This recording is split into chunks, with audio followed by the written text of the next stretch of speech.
berharap bahwa negeri ini makin hari makin sempurna, makin baik, makin sejahtera, makin adil, penegakan hukumnya lebih baik dan sebagainya.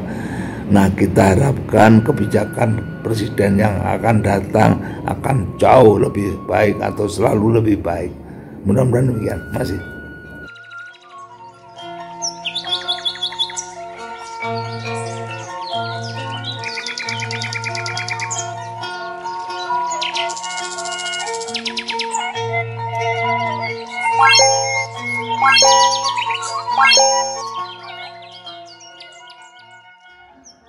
Assalamualaikum warahmatullahi wabarakatuh. Sampurasun akan teteh dimanapun berada. Semoga sehat dan berbahagia selalu tentunya. Amin. Marilah kita bersodakoh, walaupun sodakohnya hanya dengan menanam dan pelihara pohon saja.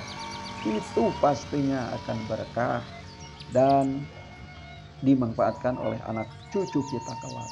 Alhamdulillah. Berbicara masalah politik, ini ada episode keempat, kemarin 1, 2, 3, ada relatnya. Hutan bahari itu sebenarnya bukan 220.000 hektar, tetapi 220 juta hektar. Luar biasa. Dan nanti ada bahasannya oleh Kang Stranstoto Handadari. Walaupun gagal, tetap dia semangat untuk memberikan pemahaman atau memberikan masukan terhadap pemerintah. Dan diharapkan pemerintah nanti, siapapun presidennya, akan lebih baik mengurus lingkungan, termasuk tata ruang.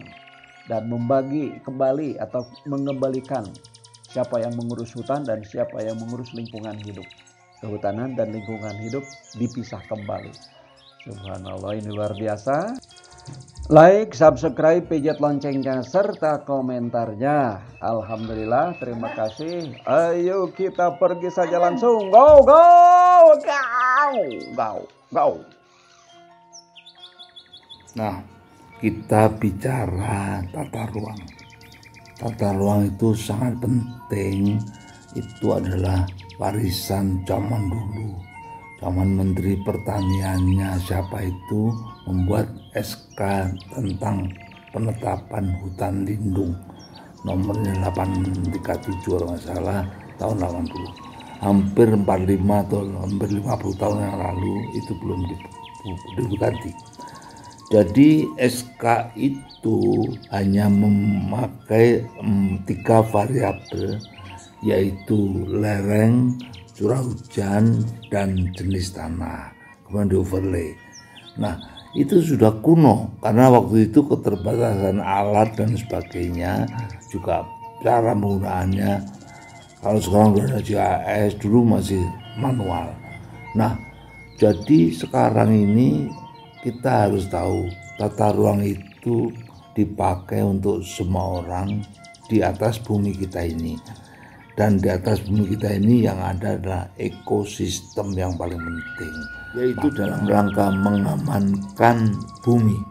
Tata ruang itu sangat penting dan karena itulah bumi itu diatur tata ruangnya sehingga tidak membuat baik itu banjir, erosi, kekeringan ataupun macam-macam lah, termasuk pemanasan global dan sebagainya.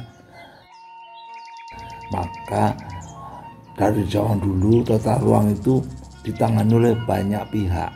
Nah, sebetulnya yang paling pas itu adalah kehutanan karena dia yang mengelola ekosistem, yang tahu namanya ekosistem. Nah, itulah yang saya harapkan ke depan. Tata ruang itu tidak ditangani oleh pihak-pihak lain tapi dikoordinir oleh kehutanan, nanti bisa dilakukan bersama-sama secara terpadu. Oke, baik. Oke, sekarang kita bicara tentang institusi yang menangani kehutanan yang sekarang disebut LHK. Apakah itu tepat ataukah mungkin harus dipisahkan? Saya menulis di Kompas tanggal 18 kalau salah, itu tentang perlunya pemisahan LH dengan K. Dua-duanya sebenarnya cocok, tetapi terlalu luas dan fokusnya berbeda. Kehutanan fokusnya di hutan hulu, sedangkan LH di pemanfaatan, yaitu di hilir. Jadi apabila dipisah, nampaknya akan lebih fokus dan hasilnya akan lebih efektif, lebih bagus. Nah, sedangkan yang lain, apakah ada yang perlu digabungkan dengan kehutanan? Ada beberapa hal yang lain, misalnya contoh paling gampang gambut. Gambut itu sekarang ditangani oleh pihak yang lain, tetapi sebaiknya ada di bawah kehutanan. Nah, kemudian hutan pantai dan sebagainya itu bertebaran. Kita masih ingat hutan pantai kita yang ada di negeri kita itu 220 juta hektar, sangat luas. Jadi mungkin terluas dunia. Di pantai atau di samudra itu tumbuh ekosistem di bawah laut. Nah, itu yang mungkin belum bisa ditangani secara khusus di kehutanan. Paling sekarang ada kelautan dan sebagainya sedikit. Tapi ke depan nanti tentunya harus menjadi pikiran bersama bahwa itu harus ditangani oleh satu pihak yang lebih tepat. Nah, kemudian soal policy ya kita serahkan nanti kepada pemerintah dan rakyat, karena kita tidak tahu siapa nanti presiden ke depan. Kita tetap berharap bahwa negeri ini makin hari makin sempurna, makin baik, makin sejahtera, makin adil, penegakan hukumnya lebih baik dan sebagainya. Nah, kita harapkan kebijakan presiden yang akan datang akan jauh lebih baik atau selalu lebih baik. Mudah-mudahan demikian.